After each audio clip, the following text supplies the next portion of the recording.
마음을 엽니다. 지평을 엽니다. 불통의 시대를 넘어 새로운 아침을 엽니다. 신율의 출발 새 아침. 신율의 출발 새 아침 3부 순서 지금부터 시작합니다. 여러분의 아침을 함께합니다.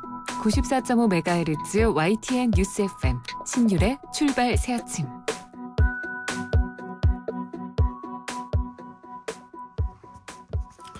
군사정보 이거 한번 유출되면은 국가안보에 엄청난 타격을 입힐 수 있는 만큼 철저한 보안이 필요한 거 이거 뭐 말할 필요가 없겠죠. 그런데 최근 군사기밀을 인터넷 사이트에 올린 육군 하사가 1개월 감봉 처분을 받았습니다. 일부에서는 군사기밀 유출에 대한 처벌이 좀 가볍지 않느냐 이런 의견도 나오고 있는데요. 그런데 사실 지난 5년 동안 발생한 군사기밀을 유출한 37건의 사건 중에서 실형을 받은 사례는 단 한 건도 없다고 합니다. 군사기밀보호법 이거 이렇게 잘 시행되고 있는지 또 앞으로 어떻게 해야 되는지 전문가 연결해서 입장 들어보겠습니다. 국방안보포럼의 김대영 연구위원 전화 연결합니다. 김 위원님 안녕하십니까? 예, 안녕하십니까?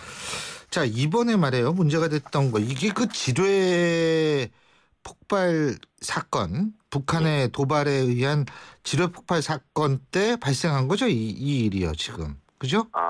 그 지뢰 폭발 사건 이후에 이제 북한의 포격 도발이 있지 포격 도발. 그때 예. 예. 그 어떤 좀 얘기 좀 해주시죠. 예. 그때 당시에 이제 일어났던 일인데요. 예. 당시 이제 육군 1군단의 특공연대 복무 중인 A 하사가 예. 당일날 이제 북한이 포격 도발을 실시한 당일날 이제 부대 내 영내 긴급 방송 내용을 예. 그 일베 사이트에 올려가지고 예. 기무사령부로부터 수사를 받은 그런 상황입니다. 예, 그렇군요. 그러면 이 사람이 올린 기밀은 어떤 겁니까? 사실 이게 군사기밀이라는 것은 중요도에 따라서 1급, 2급, 3급, 그 다음에 대외비로 이제 4단계로 구분이 되는데요. 예. 이번 건 같은 경우에 아무래도 이제 대외비에 속하긴 합니다. 근데 문제는 당시에 남북 간의 상황이 상당히 심각한 위기까지 갔었고 그런 걸 감안했을 때는 물론 이게 낮은 단계의 그런 군사 기밀이라도 매우 심각한 유출이라고 이렇게 볼 수 있습니다. 심각한 유출이다. 예. 근데 1개월 감봉 처분을 받았습니다. 물론 이것도 나름대로 기준이 있어서 이렇게 처벌을 했겠죠. 그렇지 않습니까? 아무래도 이제 그 대외비 정도 되기 때문에 그 군사 기밀상으로는 상당히 낮은 단계로 그렇게 보시면 되겠습니다. 하지만 이것도 어떻게 보면 당시 상황에서는 상당히 중요한 내용이었기 때문에 엄밀히 얘기하자면 이제 군사기밀보호법 제2조 제1항을 보면 12조 1항을 보면은 사실 1년 이상의 유기징역이 처해져야 됩니다. 근데 그럼에도 불구하고 사실 좀 외부에서 봤을 때는 너무 솜방망이 처벌이 아니냐라는 그런 말을 들을 정도로 처벌이 약하다고 할 수 있겠습니다. 그렇군요. 근데 12조 1항은 이렇게 돼 있더라고요. 군사 기밀을 탐지하거나 수집한 사람이 이를 타인에게 누설한 경우에는 1년 이상의 유기징역에 처한다. 이렇게 돼 있더라고요. 예, 그렇습니다. 그러니까 대외비도 군사 기밀은 군사 기밀이다. 이거죠? 예, 엄밀히 얘기하면은 대외비도 군사 기밀에 속합니다. 그렇기 때문에 이 조항이 적용됐을 경우에는 사실상 감봉 같은 경우는 없어야 한다라는 건데 그렇다면은 군에서는 군사기밀보호법 12조 1항을 적용하지 않은 거네요. 그죠? 예, 지금 상황에서는 그 정도까지는 적용하지 않은 것 같고요. 예. 다만 이제 앞서 말씀드렸다시피 이제 이 군사기밀 4가지 가운데 가장 낮은 단계이기 때문에 그래서 이렇게 좀 처벌이 너무 적은 것이 아닌가 그렇게 추정이 됩니다. 이 문제가 국감에서 제기된 거죠? 예, 그렇습니다. 예, 국감에서 근데 제기된 것 중에서 지난 5년 동안 일어난 군사기밀 유출 사건 중 실형을 선고받은 사건이 단 하나도 없다. 그렇다면 이것도 모두 대외비였던 건가요?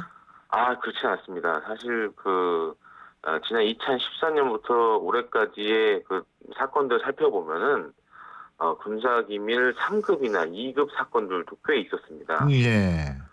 그 중에 하나는 예를 들어서 이제 한국형 공격 헬기 사업 관련된 군사기밀 누설도 있었고요. 예. 그 다음에 군사 비밀 3급 정도를 이제 뇌물을 받고 비밀을 제공한 그런 사안도 있었고, 이제 다만 이 사안들은 지금 현재 그 재판이 진행 중인 것들이 있어서 예. 아직까지 이 처벌 관련돼서는 좀 애매모호한 점이 있다고 말씀드리고 싶습니다. 근데 이게 왜 이런 건지 잘 모르겠네요. 예? 아무래도 이 다른 사안들을 보면은 이제 업무 관련돼서 민간인들한테 아무래도 무의식적으로 이런 비밀들을 제공한다거나 이런 사건들이 많은데요. 어떻게 보면 이제 이 모럴 해저드, 도덕적 해이가 좀 심각하다고 볼 수 있다고 하겠습니다. 예. 예를 들면 기무사 같은 경우에요. 예. 사실 이 군사 기밀 같은 것들 그리고 이 군 동향을 잘 살피라고 있는 거 아니겠습니까? 그죠? 예, 그렇습니다. 그리고 기무사령부가 이제 그런 거를 딱 잡아내면 이거를 판단하는 데는 군사법원인가요? 그렇다면? 예. 그러면 기무사가 좀 더 잘해야 되는 겁니까? 아니면 군 법원이 좀 더 이 문제를 신중하고 심각하게 받아들여야 되는 건가요?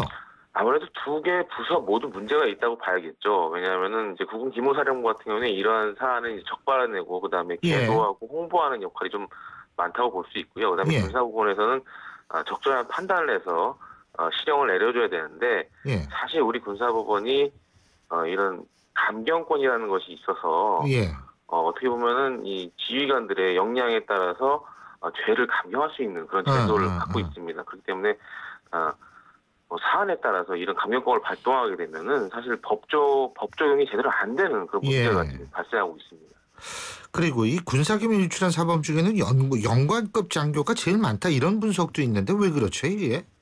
연관급 장교들이 아무래도 이런 주요한 그런 프로젝트라든가 이런 것들을 추진하는 그런 계급에 있기 때문에 어떻게 보면 군사 기밀을 많이 다룰 수밖에 없고 또한 이제 또 최근에 이제 방산비와 좀 연관해 생각해 보면은 그런 거 관련해서 뭐 예를 들어 군대 내 이제 선후배 관계를 이용해서 이러한 정보들을 또 유출을 한다든가 그렇기 때문에 어떻게 보면 이제 군사 기밀 유출의 그런 주된 요인이 되고 있는 상황입니다. 근데 군사기밀 유출이라고 얘기했을 때 의도적일 수도 있지만 의도적이지 않을 수도 있는 경우 아니에요? 실수로 하는 경우도 있죠. 예? 요건 조금 사안이 다른 사항인데 직접적인 군사기밀을 유출하진 않았는데 문제는 이러한 기밀 내용을 통화할 수 있는 그런 군의 비화 휴대전화가 한 대가 지난 2013년 4월에 지하철에서 분실된 그런 일이 있었습니다. 그래서 이 비화 전화 같은 경우는 이제 모든 군의 수뇌부들이 사용하는 그런 전화기인데 당시에 이게 분실돼서 300여 대의 암호키를 다 변경한 적도 있었습니다. 그러니까 이런 거는 실수긴 실수죠, 사실은. 그죠? 근데 사실 실수라고 보기에는 사안 자체가 상당히 위중한 상황이었고 만약에 이게 정말 북한에 넘어갔다 그랬으면은 어떻게 보면 우리 군의 그런 군사 기밀 같은 것들을 이제 통화로 하는 것들을 속속들이 알 수도 있었죠. 그렇다면 이걸 어떻게 해야지 좀 개선이 될까요? 이런 현상이? 일단은 그런 보안 의식을 강화하는 게 가장 중요하다고 할 수 있겠습니다. 근데 현재 지금 이제 기무사나 이제 군에서 진행하고 있는 그런 안보 의식 보안 의식 관련된 교육들은 사실 좀 요즘 시대에는 맞지 않는 것으로 저는 개인적으로 보고 있는데요. 예를 들어 이제 군부대를 가보면 이제 포스터라든가 이런 구호 같은 걸 붙여놓고 있는데 사실 사례를 좀 이용한 그런 드라마라든가 이런 것들을 제작해서 병이나 이런 연관급 장교들을 좀 시청하게 한다거나 아니면 인터넷으로 이런 것을 좀 계도하거나 홍보할 필요성도 있다고 보여집니다. 그렇군요. 그러니까 좀 의식 이게 중요하고 이거 절대로 하면 안 된다라는 그 의식을 높일 필요가 있다 이 말씀이신 것 같은데요. 그렇습니다. 외국 같은 경우에도 실제로 이런 그 군사 기밀이 의도든 의도가 아니든 유출되는 경우가 좀 있겠죠, 있기야, 그죠? 그렇습니다. 우리와 좀 가까운 그런 대만 같은 경우에는 사실 중국과 지금 대치 중에 있지 않습니까? 그래서 중국이 사실 이런 연관급 장교들을 이용해서 그래서 대만군의 중요한 이런 군사 시설이라든가 아니면 그런 기밀들을 그런 빼가는 경우가 발생해서 사실 대만 내에서도 상당히 심각한 문제로 지금 대두되고 있습니다. 알겠습니다. 어쨌든 이런 일이 다시는 재발하지 않아야 되고요. 물론 뭐 거기에 대한 적절한 그 벌을 좀 필요하겠습니다만 이런 일이 발생하지 않는 게 제일 좋은 거죠. 그죠? 예, 그렇습니다. 이거 절대로 이런 일 없어야 되겠습니다. 오늘 말씀 여기까지 듣죠. 고맙습니다. 예, 감사합니다. 지금까지 국방안보 포럼의 김대영 연구위원이었습니다.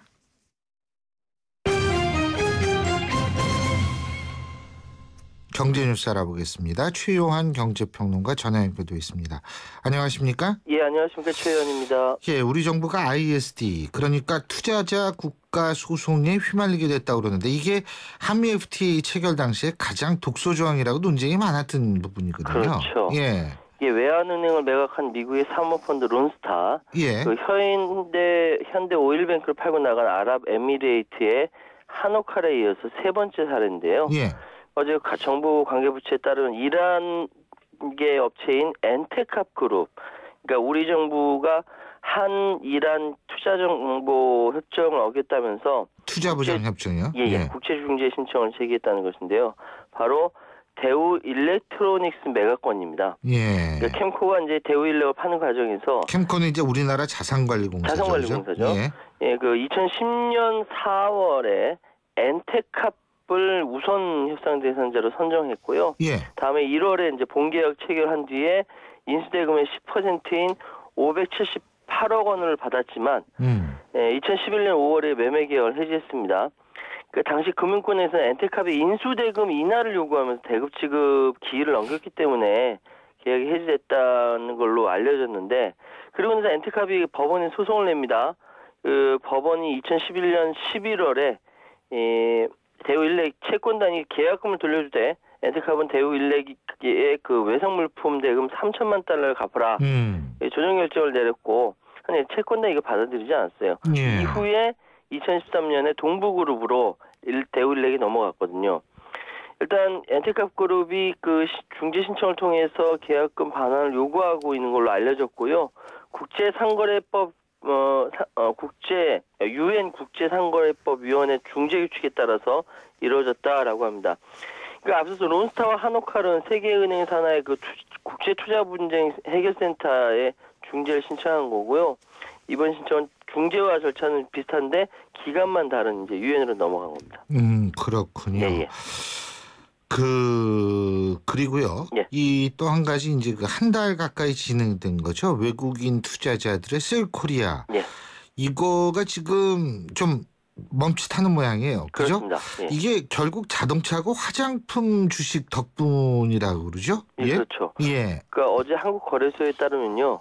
이 외국인 투자자들이 지난 16일부터 18일까지 3거래일 연속으로 이제 매수로 돌아서면서 예. 5,211억 원어치를 사들였고요. 예. 그 앞에는 그 29거래일 연속으로 5조 5,419억 원을 이제 외국인들이 회수한 적이 있었죠. 예. 그러니까 외국인들 사자로 돌아설 때 제일 먼저 챙긴 게 현대차입니다. 예, 1,063억 원 순매수했고요. 그 기아차도 순매수 5위에 그 해당하는 536억 원을 투자했습니다. 근데 특징적인 것은 이제 장기 투자일 경우 현대차를 선택하고 신규 투자를 고려할 때는 기아차를 선택했던 뭐 이런 특징이 있고요. 예. 그 외국인들 또 이제 아모레퍼시픽과 LG생활건강, 그러니까 화장품 부분에 많이 투자를 했는데요. 예. 각각 859억 그리고 386억 순매수했습니다. 이게 그 국내에서는 실적이 좀 둔화가 메르스루 때문에 여파가 좀 있어서요. 예. 둔화인데 중국하고 북미는 계속 꾸준히 성장하고 있고, 특히 요우커 같은 경우는 이제 화장품을 넘어서 예. 그 생활용품까지 매수가 이제 확산된 추세가 보입니다. 예, 그렇군요. 예. 자, 그리고 말이에요. 우리나라 경기가 이게 국내 경기가 특히 이제 둔화가 되면서 올해 임금 인상률이 지난해보다도 낮아지고 노사분규도 그런데 줄어드는 추세라고 그러죠? 예, 전체적으로 보면 그렇게 보이거든요. 예. 어제 고용노동부의 발표인데요. 경기가 좋아지면서 임금 인상률이 지난해보다 또 낮아지고 노사분규도 줄어든다. 원래 임금 인상률이 낮아지면 노사분규가 늘어날 가능성이 있는데요. 그렇죠 말입니다. 예. 특이합니다. 예. 올해 그 8월 말 기준으로 100인 이상 사업장 571곳 중 예. 475곳에서 임금 교섭이 타결돼서 타결률은 51.8% 기록했고요. 이건 지난해 그 41.8%보다 10% 높아진 수치입니다. 예. 중국 경기의 둔화, 엔저, 내수 심체, 뭐 이렇게 기업 경기가 악화되면서 임금 인상률도 4.2%, 지난해 4.5%였으니까요. 예. 좀 낮아졌고, 전기 상여금의 그 통상임금 포함 등으로 지난해 임금 인상률이 예년보다 높았던 영향도 있고요. 예. 올해 들어서 8월까지 노사분규는 65건으로 지난해보다 같은 기간보다 19.8% 감소했고, 근로손실일수도 25만 9천 일로 2.5% 줄었습니다. 예. 고용부가 이런 발표를 하는 것은 아마 그 민주노총이 오늘 23일 노동계약 저지를 내걸고 단행키로 하는 그 총파업을 불법 파업으로 규정하고 위법행위를 엄단키로 하기 위한 것으로 보입니다. 그렇군요. 예. 자, 그리고 우리가 너무나 생생히 기억하고 있는 땅콩 회항에 관한 얘기인데 예. 조양호 한진그룹 회장이 이 땅콩 회항과 관련해서 이 딸 조연아 전 대한항공 부사장에 대해서 규정 위반을 지적한 것은 옳다 이런 얘기를 했다고 그러네요. 예, 이 조양호 회장이 예.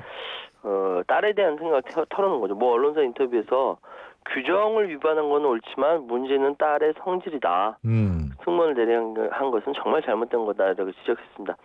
이거 꼭 뭐 옹호하라고 보긴 좀 예. 진짜 방어한 거죠. 그러니까 쉽게 말씀드려서 땅콩 알레르기가 있는 사람들이 많기 때문에 먼저 묻고 뜯어줘야 되는데 미리 봉지를 뜯어서 갖다 주면 이제 규정이 어긋난 것이다. 예. 매뉴얼을 태블릿 PC에 있었는데 사무실 패스워드는 몰랐다. 뭐 이런 내용인데 그 조양호 회장이 이제 조 전 부사장이 다시 기회를 줄 것이다라는 보도에 대해서 전문성이 있는데 아쉽다고 한 말이 그렇게 보도됐다. 아직 그런 계획 없다. 재판도 안 끝났고 뭐 이렇게 이야기하고요. 전문성도 중요하지만 높은 자리에 있는 사람은 품성도 갖춰야 한다. 뭐 이 지적에 순간을 참지 못해서 분별력을 잃었고 지금은 집에서 쌍둥이 키우면서 지낸다. 세상이 만만치 않은 것도 배울 수 것이다 라고 이야기했습니다. 근데 아버지로서는 충분히 할 얘기는 되는데 이거 굳이 언론에 나와서 또 이거 이야기할 것이다 아닌 것 같아요. 예, 잘 알겠습니다. 예. 오늘 말씀 여기까지 듣죠. 고맙습니다. 감사합니다. 예, 지금까지 최요한 경제평론가였습니다. 안녕하세요. 임시완입니다. 시원한 폭포 소리가 들리세요? 있는 그대로의 자연스러움을 간직한 폭포처럼 맑고 깨끗한 칠성 사이다가 우리 곁에 있습니다. 변함없이 맑고 깨끗한 칠성 사이다. 거울아 거울아 이 세상에서 누가 전화를 제일 잘 받니?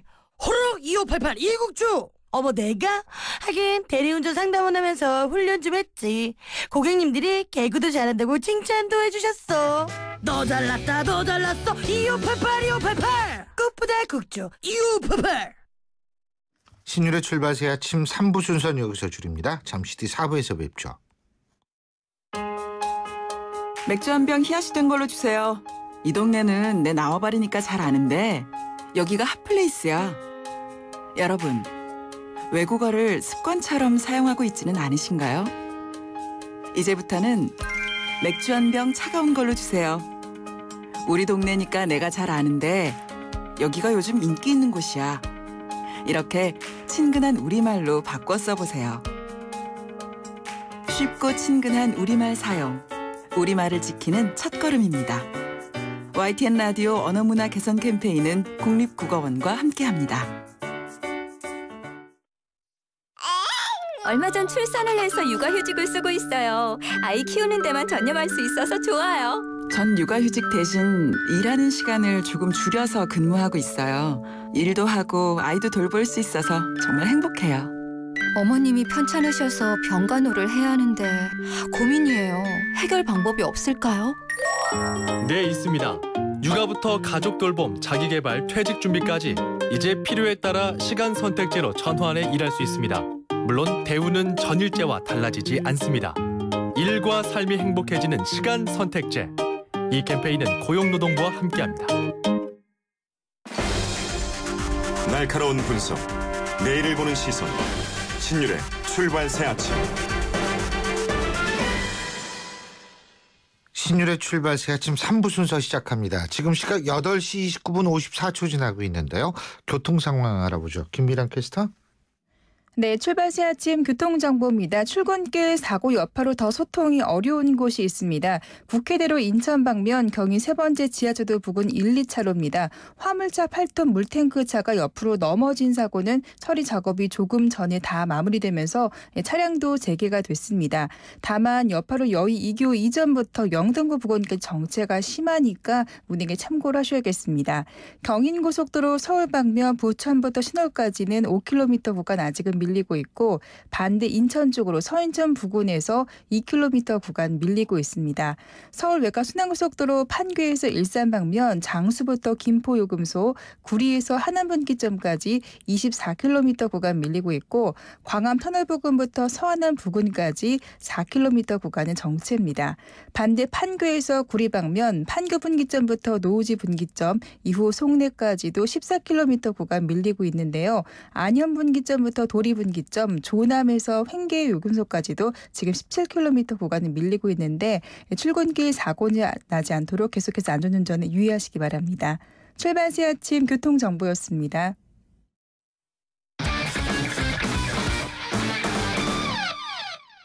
스포츠 뉴스 알아보겠습니다. 최동우 스포츠 평론가 전화 연결돼 있습니다. 안녕하십니까? 예, 안녕하세요. 메이저리그 진출을 앞둔 박병호 선수 말이에요. 예. 2년 연속 50홈런 대기록을 세웠네요. 예? 예, 어제 이틀 연속 홈런을 터뜨렸거든요. 예. 예, 그래서 2년 연속 50홈런을 기록을 했습니다. 예, 어제 NC전에서 0대 0이던 4회에 이 결승 솔로 홈런으로 50홈런을 장식했고요. 넥센이 앞으로 10경기가 남아있는데 이 이승엽 선수의 한 시즌 최다 홈런 기록이 56개이거든요. 예.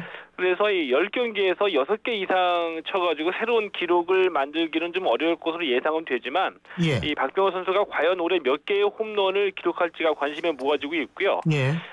프로야구 역사상 한 시즌에 이 홈런 50개 이상을 친 선수는 이승엽, 신정수 선수에 이어서 이 박병호 선수가 세 번째입니다.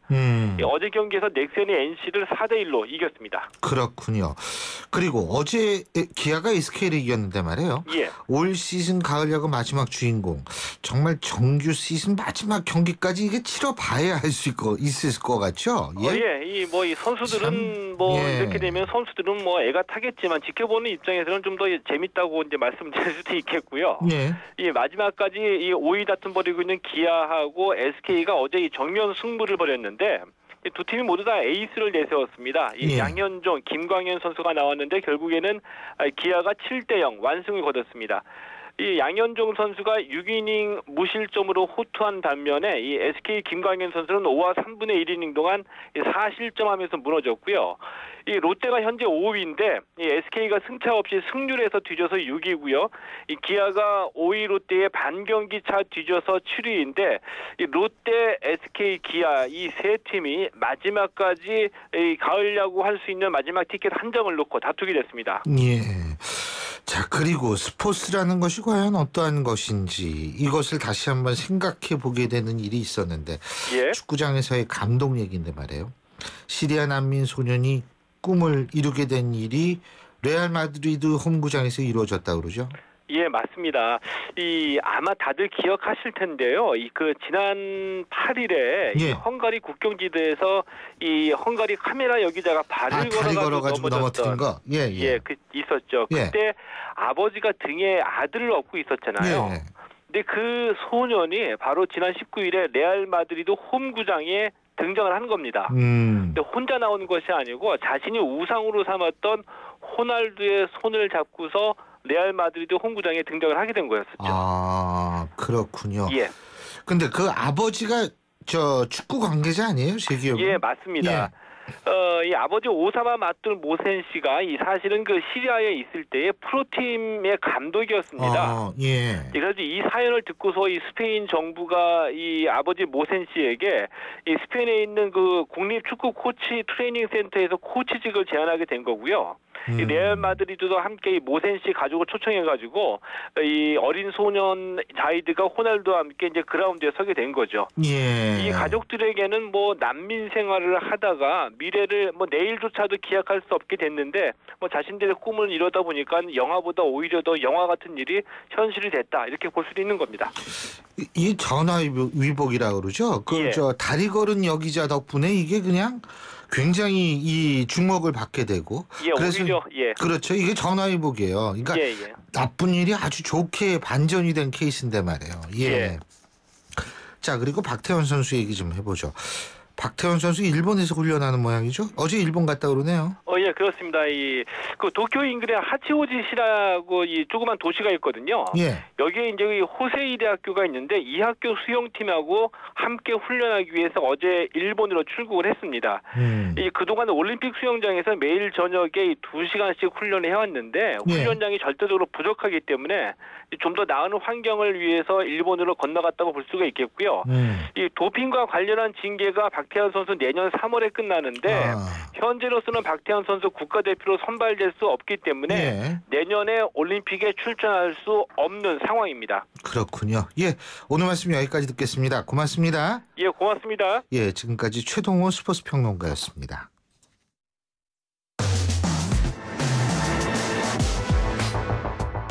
박상용 변호사의 이번 주 사건 랭킹.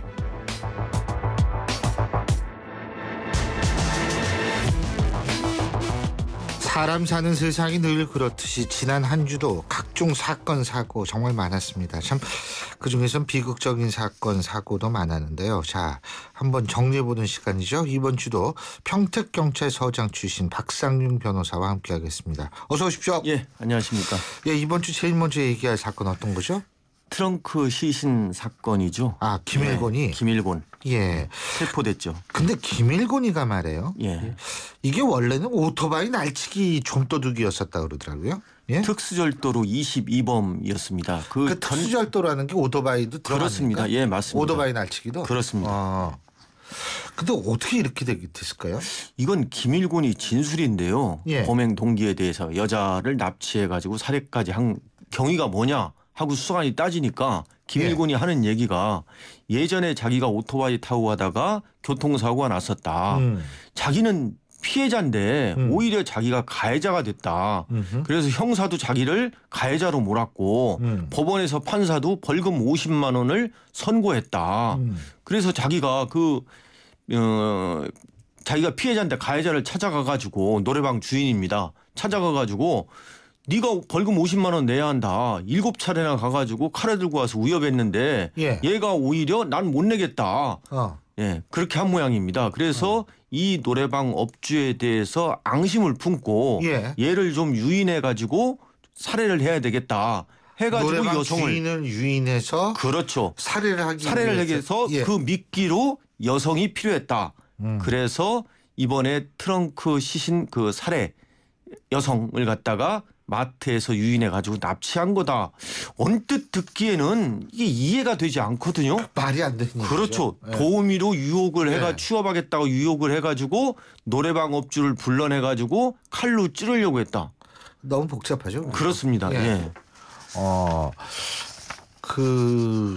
김일곤이의 근데 그게 그렇다고 해서 뭐 이렇게 시신 훼손 그건 진짜 극악무도한 수준 아닙니까 지금. 그래서 이건 이제 김일곤이 진술에 의한 겁니다. 피해자는 죽었기 때문에 왜 여자를 죽였냐 하니까 여자를 납치해가지고 가는 도중에 이 여자가 화장실을 가고 싶어 했다는 겁니다. 피해 여성이. 그렇죠. 그래서 자기는 믿고서 화장실 가게 해줬다는 거예요.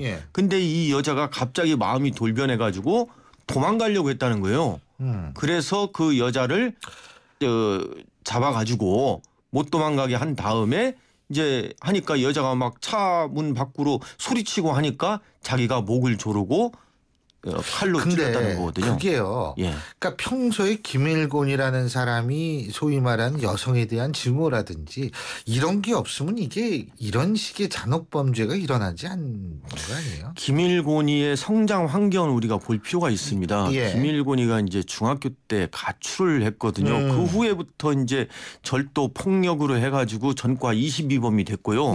다른 사람하고 어울리지 않았던 사람입니다. 심지어 교도소 내에서도 이 다른 수감자들하고 충돌이 있어가지고 징벌방에 혼자 수감되기도 했고 또 교도소를 출소한 후에도 뭐 여러 가지 택배 뭐 여러 가지 장사를 하면서도 다른 사람들과 좀 마찰이 있어 왔습니다. 택배도 했어요? 예, 그러니까 배달업. 식자재 그렇죠. 배달. 식자재 배달업을 했습니다. 그 와중에 자꾸 사람들하고 마찰이 있어가지고 그 사람들에 대한 어떤 적대적인 감정을 표출해냈거든요. 그러니까 어찌 보면은 이 사람에 대해서 좀 뭐라고 해야 되나 기피증이라든가 이런 게 있었던 것으로 저는 생각이 됩니다. 더군다나 말이에요. 그러니까 이 노래방 업주 되시는 분 50만 원 달라고 그랬다가 안 준 그 사람을 살해하기 위해서 이 여자를 이 피해 여성을 납치했다라는 것이 김일곤의 주장인데 주머니 속에서 저희 YTN이 최초로 보도한 거죠. 살생부 나오지 않았습니까? 그렇다면 그 노래방 주인 되시는 분도 살생부에 있었겠네요. 예, 있었습니다. 그 살생부라는 그 메모지에는 28명이 적혀 있었는데 형사도 있고 판사도 있고 또 병원 자기를 치료한 병원 의사도 있고 또 우체국 그 직원도 있고 우체국 직원은 불친절했기 때문에 그렇습니다. 그러니까 자기가 이제까지 살아오면서 좀 자기에게 좀 잘못된 사람들, 투명하게 대한 사람들, 예, 그런 사람들을 갖다가 메모지에다가 하나하나 적었다는 거거든요. 그런데 문제는 뭐냐면 김일곤이가 체포되게 된 경위가 동물병원에 가가지고 애완견 안락사를 약을 구하려다가 이게 체포된 거 아닙니까? 근데 과연 김일곤이가 안락사 약을 왜 구하려고 했을까요? 본인이 자살하려고 한 거 아니에요? 그건 본인 진술에 의한 거거든요. 본인 진술은 그 노래방 업주 김 씨를 살해하고 자기도 자살하려고 했다. 근데 그게 앞뒤가 안 맞는 게 피해 여성을 이미 살해한 이후에 그걸 뭐 미끼로 그 도우미 위장 도우미로 취업시켜서 유인한 다음에 살해하려고 그랬다는 게 본인의 얘기인데 그래서 그 피해 여성이 이미 죽은 상태에서 어떻게 살해를 해요? 그럼 계획이 달라지는 거 아니에요? 그렇죠. 그래서 제가 볼 때는 이 김일곤이 진술에 의해서 범행 동기를 갖다가 경찰에서 발표하는 것은 좀 신중을 기했으면 합니다. 예. 왜냐하면 김일곤이 진술이 자꾸 달라질 수도 있고 횡설수설하고 그렇습니다. 김일곤이가 오히려 수사관을 농락할 수도 있기 때문이거든요. 예.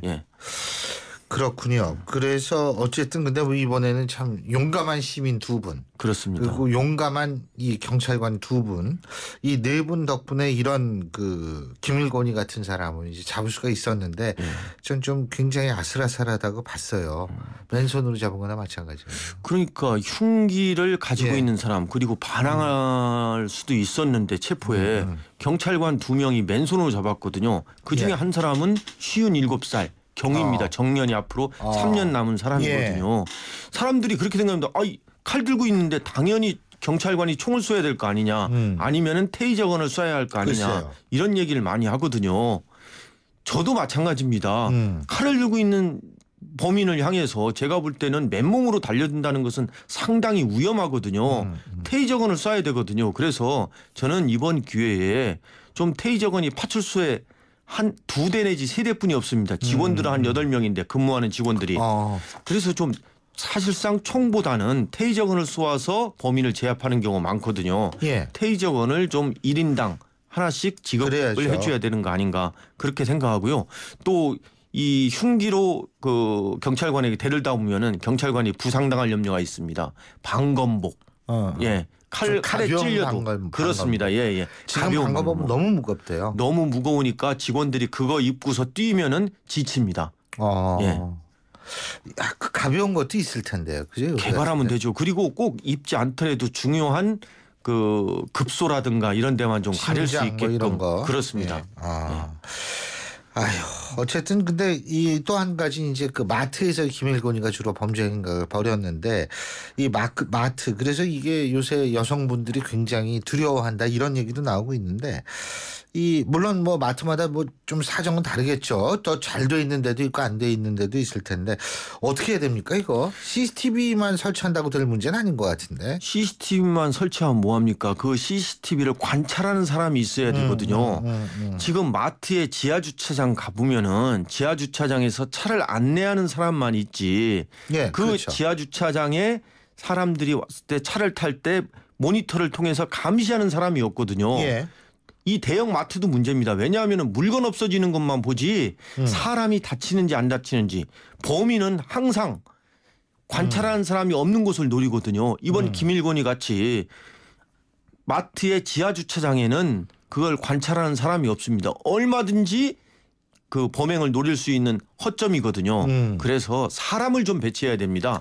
너무 CCTV만 믿지 말고요.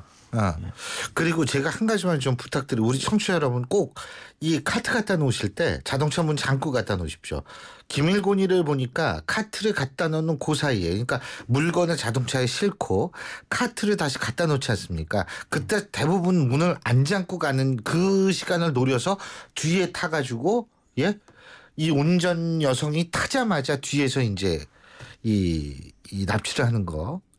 이런 방식이기 때문에 물건 실으신 다음에 뭐 버튼 하나만 누르면 되는 거 아닙니까? 그렇습니다. 그럼 문 잠글 테니까 잠고 카트 갖다 놓고 다시 한 번만 버튼 누르면 문이 열리는데요. 뭐 그리고 마트 지하 주차장에서 이제 차 빠져나갈 때 가끔씩 표만 받지 말고 뒤에 트렁크도 한번 경비원이 한번 선별적으로 봐준다. 봐주는 그러면은 범죄자들이 여기는 아파트 그 경비원들이 잘 보는구나 해가지고 범죄를 포기하는 경우가 많거든요.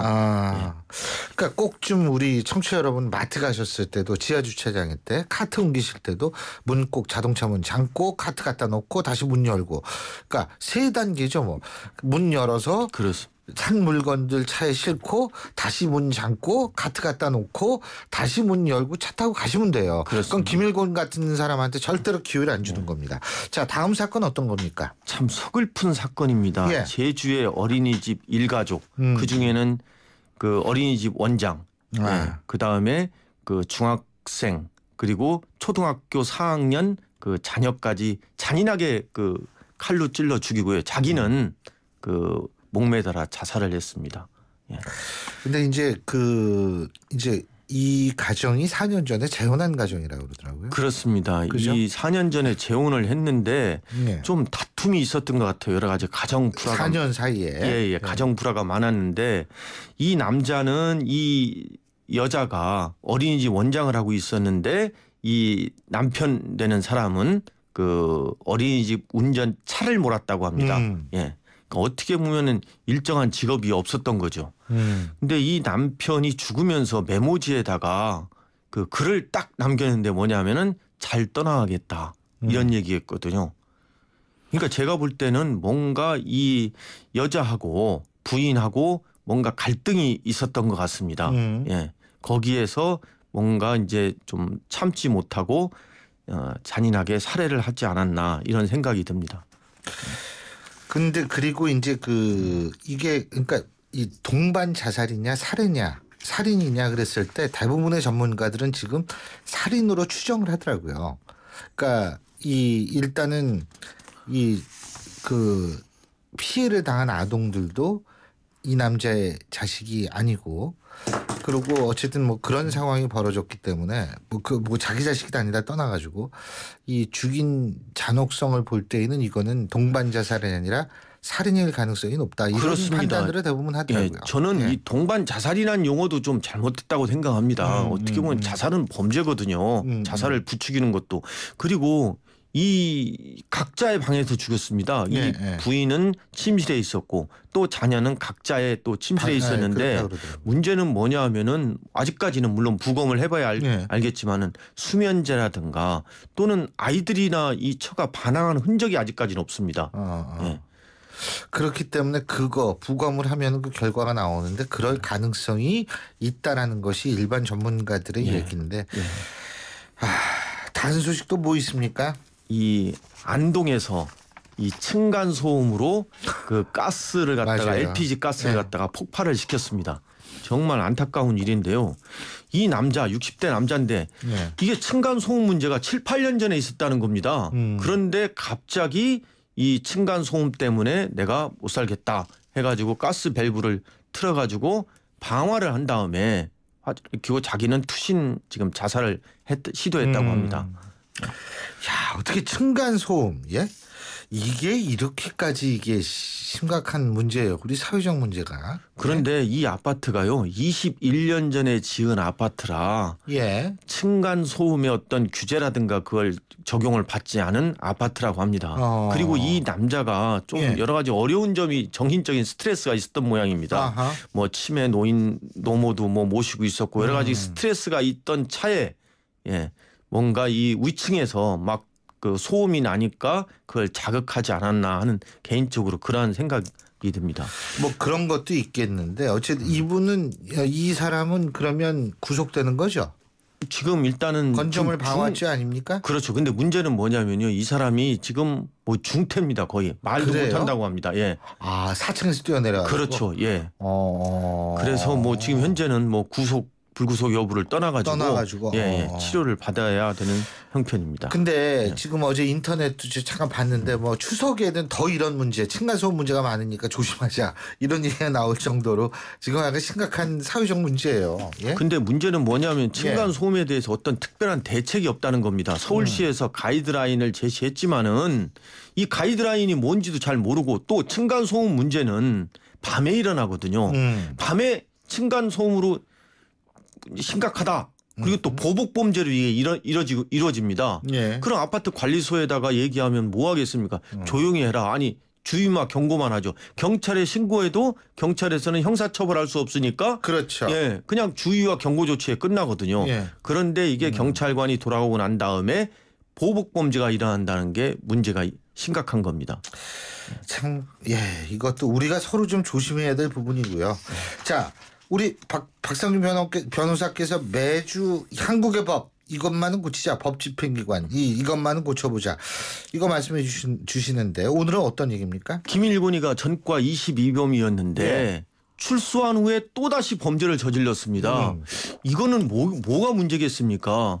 결국에는 전과 22범 상습 범죄자들이 출소하기 전에 관할 경찰서 주거지 관할 경찰서에 좀 알려주고 경찰에서는 보호관찰소와 좀 협조를 해가지고 재범을 저지르지 않도록 감시를 하고 관찰을 해야 되거든요. 그런데 이번에 김일곤이처럼 출소하기 전에 이 출소 사실을 교도소에서 경찰서에 안 알렸다는 데 문제가 있습니다. 또 경찰서에 알리면은 경찰은 어떻게 하냐면은 우범자 관찰 편성되었다 하더라도 전화만 하고 잘 있냐 특별한 거 없냐 이렇게 전화 응답으로 끝난다는 게 형식적인 관찰로 끝난다는 게 이게 문제가 있습니다. 그래서 앞으로 출소 후 우범자에 대해서 좀 관리 체계가 제대로 돼야 한다. 그래야 재범을 막는다. 이렇게 생각합니다. 잘 알겠습니다. 중요한 부분이십니다. 오늘 말씀 여기까지 듣죠. 고맙습니다. 감사합니다. 이번 주 사건 랭킹 지금까지 평택경찰서장 출신 박상용 변호사와 함께했습니다. 9월 쉐보레의 디젤 차종을 특급 조건으로 만날 수 있는 절호의 기회. 크루즈 말리부 올란도 캡티바 디젤 차량 구매 시 최대 3년 무이자 할부 또는 최대 344만 원 할인. 개별 서비스 인하분 포함. 전시장에서 드라이브 쉐보레 시승에 참여하시고 푸짐한 경품까지 받아가세요. 9월 한 달간 전시장 및 홈페이지 참조. Chevrolet, find new roads. 마침내.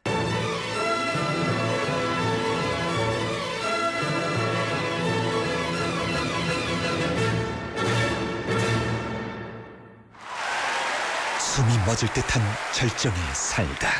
반포 센트럴 푸르지오 서밋 10월 오픈 대우건설.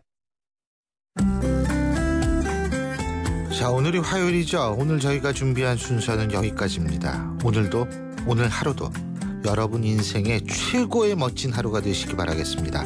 전 내일 아침 7시 15분에 다시 오겠습니다. 신유리였습니다. 고맙습니다.